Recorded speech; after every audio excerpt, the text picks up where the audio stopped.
Philippines, please welcome Joey Babyface Cano! WBA, WBO, minimum weight champion of the world, Pupilo Oscar Goliazo! Panoorin nyo ito mga idol. Grabe pinsan ni Inoue. Inulan ng suntok ng Pinoy. Pinabulagta sa harap ng mga Japanese fans.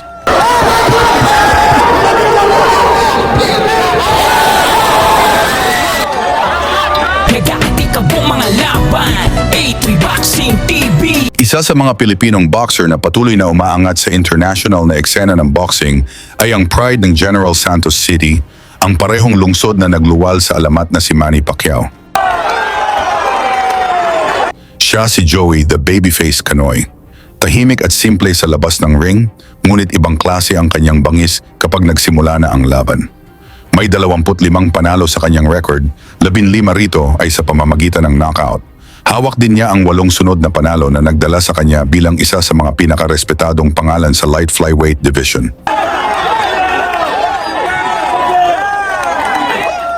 Ngayon, nakatutok ang buong boxing community sa kanyang pinakamalaking pagsubok. Sa Hunyo 21, 2026, haharapin niya ang walang talong Puerto Rican champion na si Oscar Collazo. Taglay ni Collazo ang 14 na panalo at 11 knockout.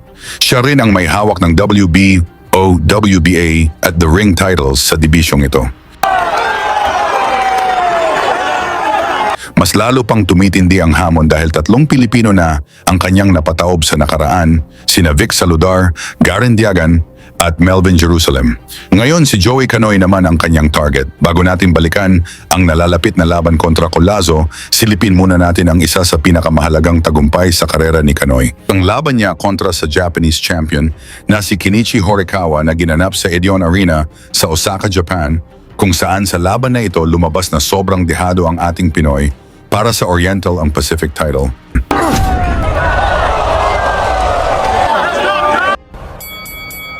Sa unang round, kapansin-pansin ang pag-iingat ng dalawang mandirigma. Pareho nilang alam na isang pagkakamali lamang ang maaaring magtapos ng laban.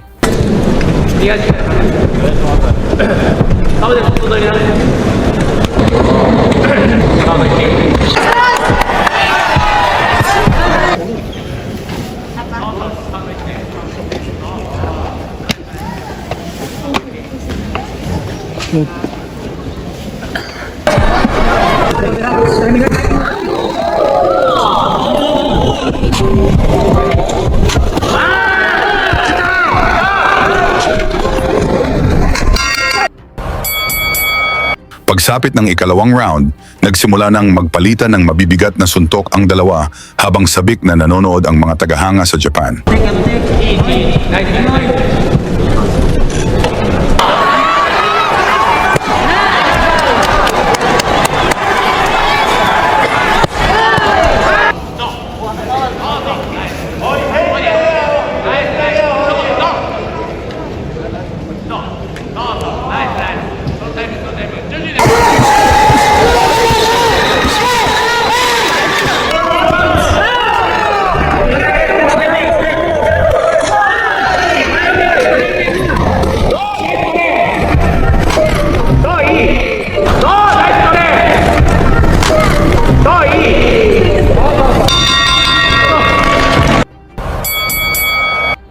Sa ikatlong round, sinubukan ni Horikawa na kontrolin ang aksyon at pataasin ang kanyang pressure.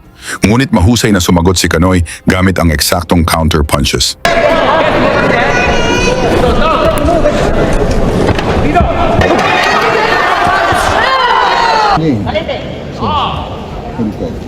Body Noy, Body Noy!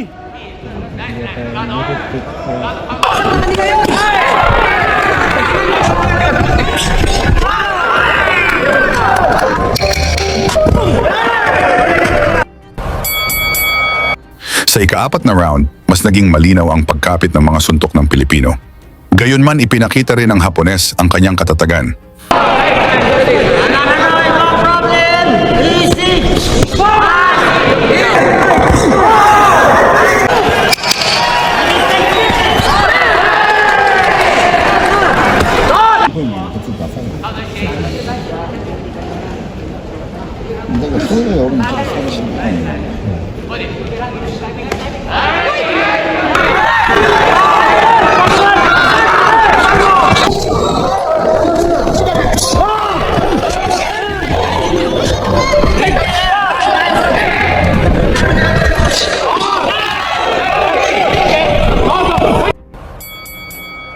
Pagsapit ng ika-5 at ika-6 na round, lalo pang uminit ang sagupaan.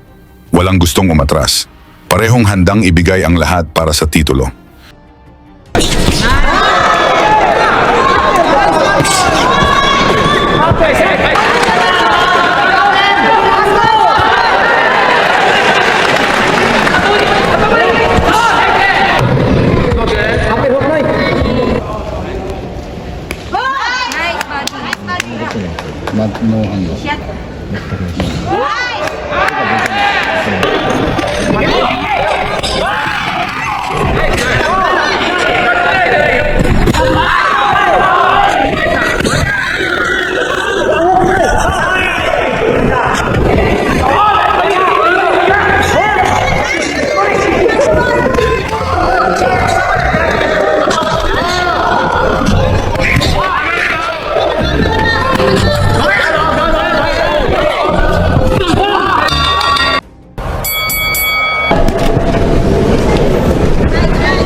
Sa ika-7 round, nagsimulang manaig ang bilis at timing ni Kanoy.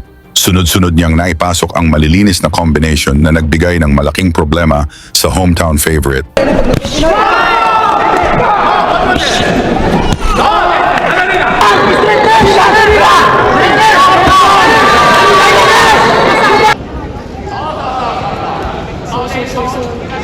Nice, nice.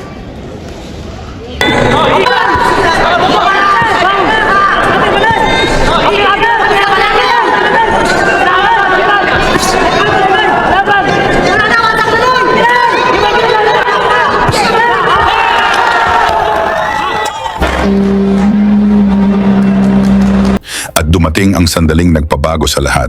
Mula sa isang mabilis at eksaktong kombinasyon, bumigay si Horikawa at bumagsak sa canvas. Sinubukan niyang makabangon, ngunit hindi na niya nagawang ipagpatuloy ang laban. Tagumpay para kay Joey Kanoy via technical knockout.